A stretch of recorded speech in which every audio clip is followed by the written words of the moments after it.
Hey, this is Sensibility Speaks and welcome to my channel. Thank you for stopping by, and don't forget to like, share, and subscribe and hit that notification bell so you can be abreast of the new content.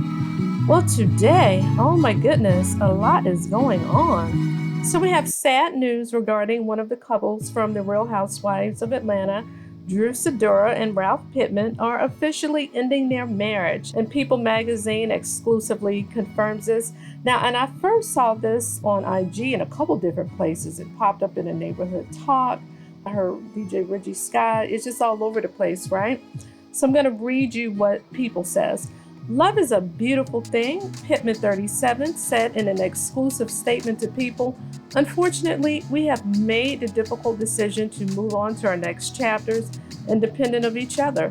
So Drew and I have decided to file for divorce. We have 3 amazing young children, and their mindset and their growth is what is important. As we navigate this difficult time, I ask that you please respect our privacy. That seems to be the go-to statement for all the couples that break up, right? Even though they brought it to our attention that there's a marital disillusion amok, right?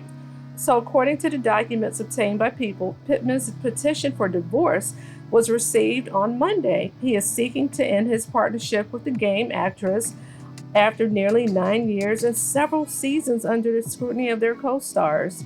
Now, I just heard on Jamie That's Me on her channel that Drew actually beat Ralph to the punch for the divorce, but in this article, it comes off as if he filed first. But let's continue. Okay, so doing further research, TMZ actually says that Drew did, in fact, beat him to the punch. All right. So Pittman listed the couple's separation date as last Thursday, and the papers noted there is no chance or hope of reconciliation between the spouses. Okay. Now, Sidora 37 wed Pittman in August of 2014. They later welcomed son Makai in June 2015 and daughter Anaya in February of 2018. Now, the That's So Raven alum also has an 11-year-old son, Josiah, from a previous relationship. And we actually saw that on screen because remember, Ralph was supposed to adopt him, right? And remember, he was dragging his feet. So I don't know if Josiah, the son, was aware of the fact that he was supposed to be adopted. Because remember, Drew's son actually met his biological father because I think he had been in prison. He was away or whatever. And in the scene, Ralph and him met up. And I think the little boy was with them. I can remember Ralph just being kind of reticent and not wanting to step on Josiah's father's feet, by overstepping his bound because he does have a father, even though I guess the relationship may have been a little distant because he was locked up, right? So I thought it was some bull crap that he decided not to adopt little Josiah, but yet Ralph had wrote a book about being a step parent, maybe about adoption too. I can't remember, correct me in the comments if I'm wrong, but whatever the case may be, he knew probably back then when he had cold feet and decided not to adopt a little boy, that he may have had a foot out the door, or there may have been trouble in paradise, or he had the thoughts of, this is not forever. This is for right now, but it's not forever. So anyway, many of the couple's marital woes leading up to their divorce were chronicled on RHOA, Real Housewives of Atlanta. Last year, Sidora discovered a suspicious text message between her husband and his female assistant, who was later fired. I remember that. But, part of me felt like that storyline may have been a little contrived, a little manufactured, because, Drew's an actress and love me some Drew. But I'm just like, are they giving real here? Or are they just thinking of some mess so they can have something to say? Because you got to have some type of story. Because remember, they entered the show with marital problems. Right out the gate, him disappearing, going to Destin, Florida, whatever part of Florida he went to, and turned up missing for a couple, 2-3 days. Couldn't nobody find him. She couldn't reach him by phone or whatever. She text message and he wasn't responding. And for him just to come back all cavalier and cocky and just being a complete a-hole, just saying he needed his space, he needed distance. But yet he's the same dude that had cameras in his house spying on her and the kids. Make it make sense. Is that narcissism 101? You best believe it is, right? Anywho, so again, last year, Sidora discovered suspicious text messages. And she says, finding out my husband was getting close with his assistant was really hard for me, she said on the show. I packed up my kids and we went to Chicago. Okay, I literally ran away from home. Doesn't that remind you of Melody Holt? Remember, Martell was giving her the absolute blues, and she just had to get away from him. Okay, remember how frail and thin Melody used to be in the earlier seasons, for those of you who watch Love and Marriage Huntsville, because Martell had stressed her the heck out. Okay, so anyway, I digress, but a similarity, she just had to get away to clear her head because she probably couldn't deal. And Sidora also said she wanted Pittman to respect the relationship. There's no chance or hope for reconciliation between the spouses. Isn't that unfortunate? That's very unfortunate. But he was the biggest gaslighter of them all, because that cavalier, arrogant, cocky attitude of his, ain't no way in hell. There's no way I could have dealt with him. No way, no how. No. Girlfriend was a good one, because she should have left his black you-know-what. Okay? Because you ain't turning up missing and disappearing for no couple, 2-3 days. And you better not turn up missing for too many hours. And you better not let the sunlight hit you. You best be home. Okay? So, yeah, but as I said earlier, Drew actually beat him to the punch. So I don't know what this is about him wanting to be the one to file for divorce first, or to have the public think so. But in that narcissism, they always want to be the one-upper. They always wanted to have that self-image of having everything under control. But he treated her like crap. Just a second, I want you all to hear some commentary and some snippets about Drew, Sidora, and Ralph's relationship from a podcast that People had. And also, I'll show you some other snippets. All right, let's check it out. Drew Sidora wants to have a long-lasting marriage, and she's doing everything she can to make that happen. During Sunday's episode of The Real Housewives of Atlanta, the step-up actress admitted that things between herself and husband Ralph Pittman were definitely not great. To help with their relationship issues, Drew brought up the idea of marriage counseling to her husband, who was actually on board. The episode picked up the day after the couple celebrated their 6-year anniversary, a meal that ended with Drew leaving the table in tears after an argument. Drew told cameras, quote, "We didn't really resolve things. We decided to just table it, which is something that at this point drives me crazy. We don't really talk about it, nor do we have the tools to really resolve it. So we just kind of go along and get along until the next crazy argument." That day, as Drew and Ralph sat in the living room for a rehearsal of her mother, Pastor Jeanette's church sermon, another discussion erupted. There's a lot going on here, Mia Bell, and I'm sure the cameras don't add. What do you think is going to happen with the state of their marriage over the season of Atlanta? Honestly, I really hope that they do go to counseling, as it is a little taboo in the Black community, just, to be open to therapy and open to marriage counseling. So I really hope that they go through with it and that it works out, because I think, the love is obviously there. There's just a lot of things that are coming in between them, and especially being on this new show for them, things might get a little crazy. So hopefully they do what they got to do and they go through this marriage counseling and their marriage can stay together. Yeah, to your point, I do think that it's really taboo in certain areas and certain cultures. And for them to go on TV and sort of both be on board, I think can help a lot of people who need to seek counseling. There is no shame in therapy or couples therapy. I've done both. I'm doing both. I'm here for it. That's all I'll say.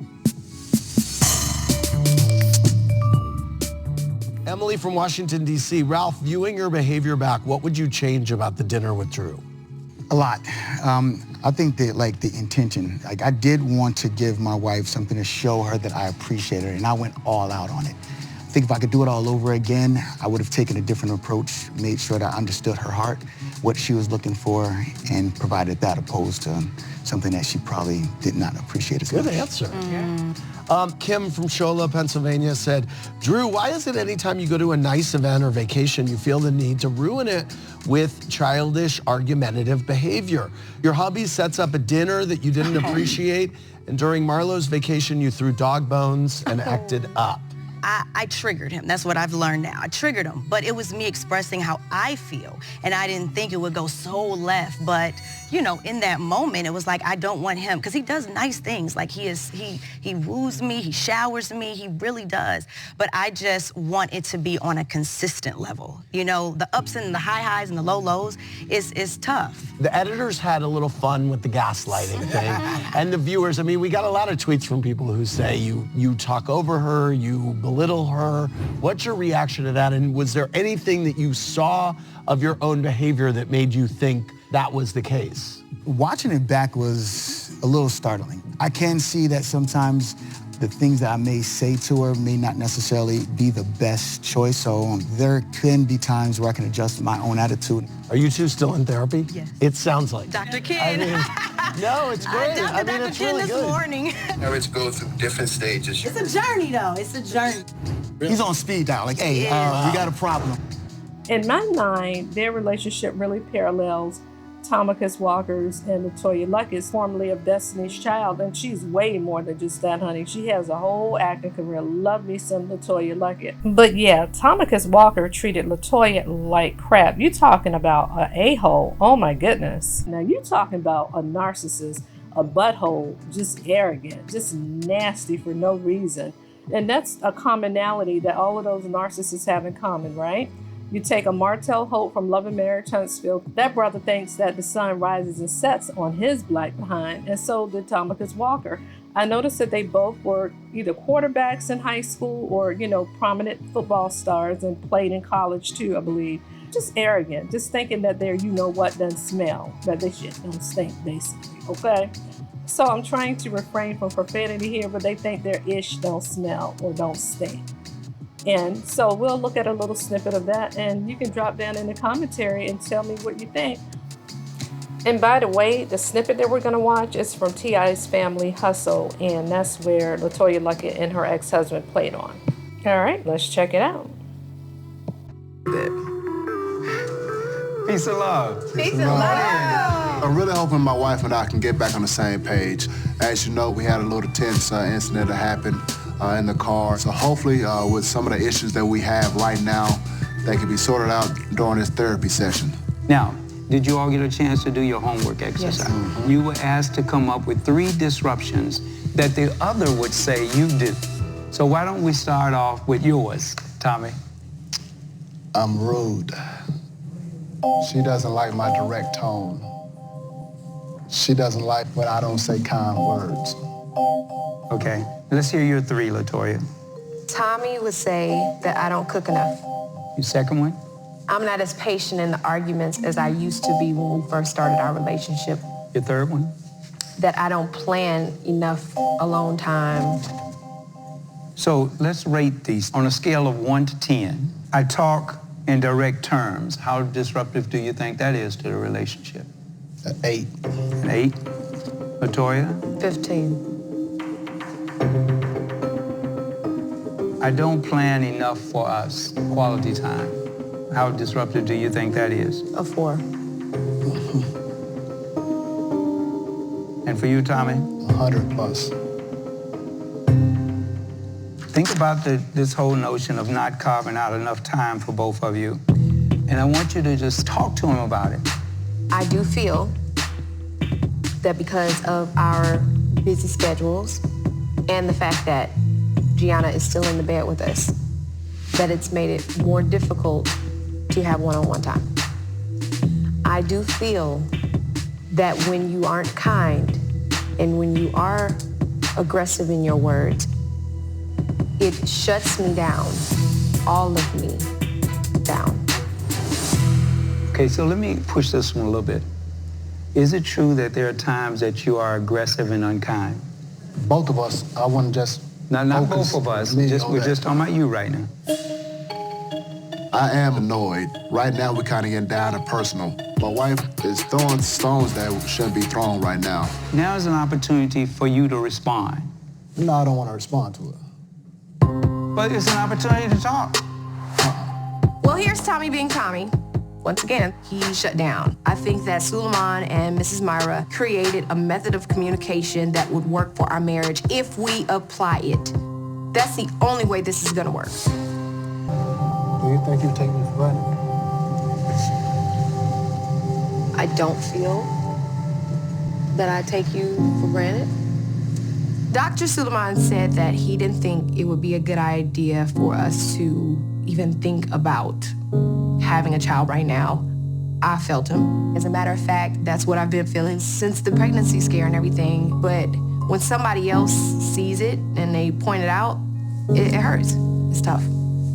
We need to go to the airport because I'm flying back to Dallas tonight. And when were you gonna bring me in on this plan? You make me aware of stuff day of all the time. My plan is to go spend time with my other daughter. I don't know if you care about doing it or not, but I don't care. You are a great mother when you and Madison interact.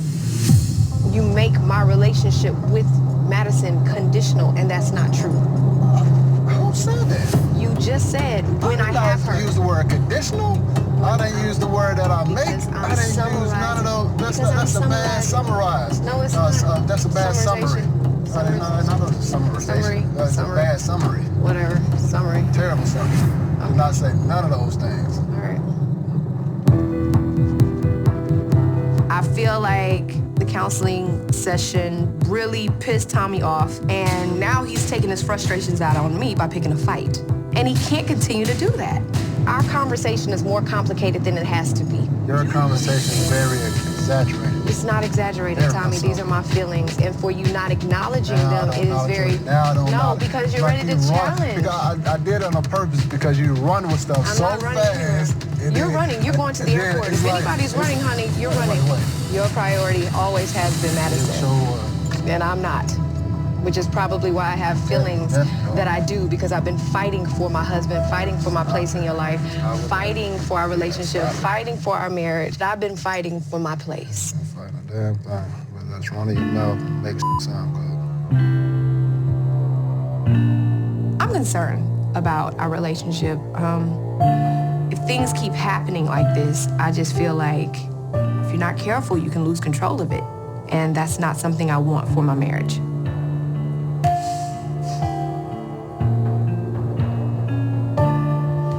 I think you should not get out of the car. I'm gonna take my ass to Dallas on this damn airplane. That's what I'm about to do. So, do you, like you've always been doing, you.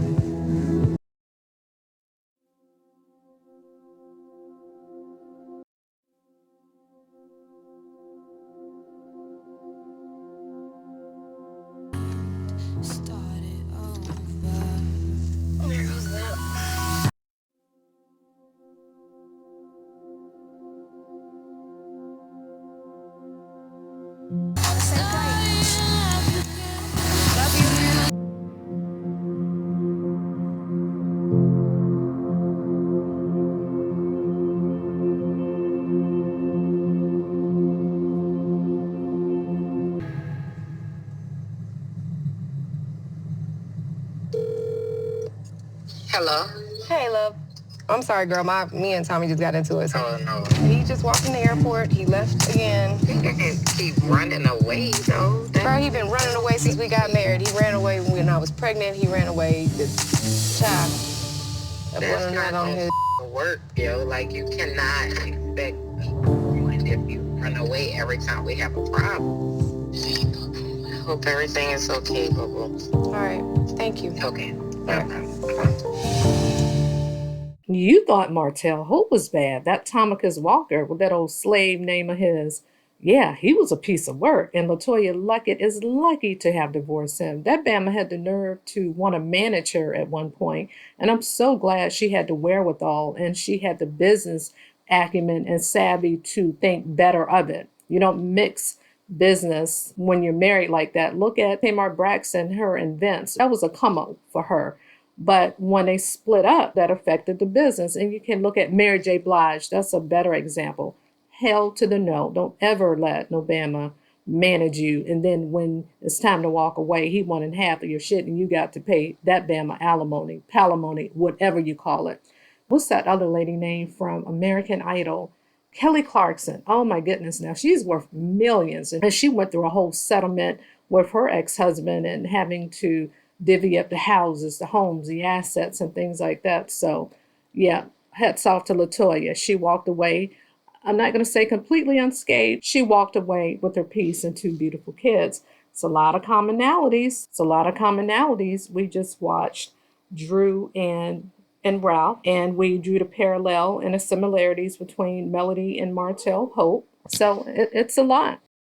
I tell you what, narcissism is really prevalent in these 2020s, honey. As I was listening to Carlos King briefly talk about it, I'll tell you what, a lot of these reality stars, their marriages aren't working, because in my mind, whenever a man gets an extra $5, you can't tell him ish. You can't. Half the time they're egomaniacal and egotistical anyway, and you can't tell them anything. But don't let them get an extra $5. You really can't tell them shit then. And it's hard for women of a certain caliber. Think about Bethany Frankel, right? She's a multimillionaire. She married Jason Hoppy. It took the longest for her to get a divorce for that man, and they were in a custody battle that ensued for years, okay? But just saying all of that to say, when it comes to powerful women and famous women and their husbands, a lot of times the male ego is fragile. The fragility of the male ego, they can't handle strong, powerful women. It's just that. Don't forget to like, share, and subscribe. And thank you, as always, for stopping by my channel and turn on that notification bell.